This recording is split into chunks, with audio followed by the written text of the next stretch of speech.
MC Explains за би өөрөөс чинь ганцхан асуулт асуумаар байна.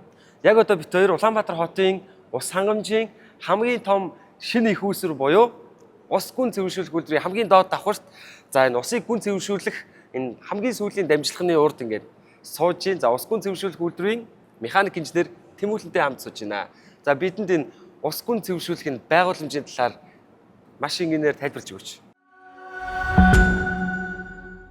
За өнөөдөр ингээ хоёулаа ерөнхийдөө ингээд ус гүн цэвэршүүлэх байгууламж дээр ирсэн байна.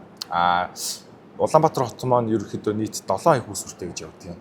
Энэ болохоор 8 дахь. 8 дахь. Тий, 8 дахь. Тэгэд энэ байгууламж нь яг юугаараа даваа талтай, яг юугаараа дэвшилт, юугаараа шинэ ерөнхийдөө Монголд байхгүй технологиудыг оруулж нэвтрүүлж орж ирсэнээр даваа талтай байна. За. Энэ өөрөөр яг юу вэ гэхээр энэ бүх дамжлага, шат дамжлагыг давж гарч ирснийхаа дараа энэ усыг шууд уух бүрэн боломжтой ус гарна.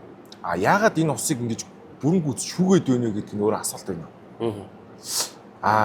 Энэ асуултанд хариулахын тулд эхлээд одоо юу гэдэг юм тайлбарлах зүйл бас байна л да. За. Тий. Сонсъё. Энэ яг нэг манай ерөнхийдөө нэг туулгуулын чиглэл ч юм уу те одоо усны доор гүний урсгалын чиглэл нь хүртэл өөрөө ерөнхийдөө төв цэвэрлэх байгууламжийн ерөнхийдөө дараа байрлаж байгаа. Сонгоны арга уулын бэлд байрлаж байгаа. Тэр нь өөрөөр одоо юу гэдэг юм манай их усврүүд яг тэдний дараа байгаа байхгүй. Одоо биокомбинат болон шуун паприкаас одоо нийт 30 гүний удгаас усаа татж байгаа. За. Ягаад ус гүн цэвэршүүлэх байгууламж баригдсан бэ гэхээр энэ гүний удгууд нь гүний удгаас ирж байгаа ус нь өөрөөр хэлбэл бохирдолтой байж магадгүй тий судалгаагаар ч юм уу ер нь газар зүүн байршлаараа хүртэл ерөөд усны урсгалан тэгж таарад байгаа.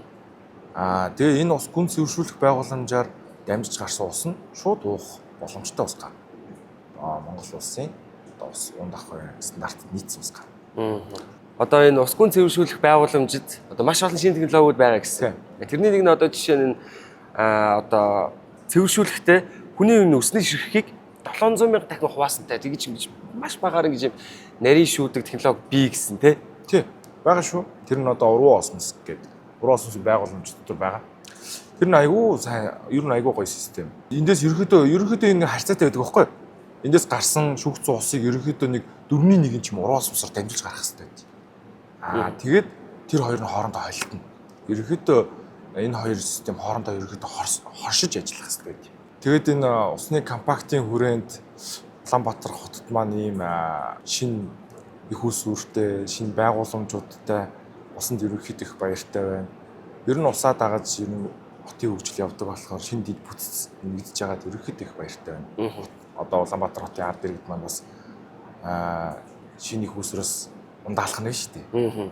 Маш сайхан мэдээ тийм ээ. Маш сайхан байна. Би энд бас ажиллаж байгаадаа бас өөрөө баяртай байгаа. За маш их баярлалаа. За баярлалаа.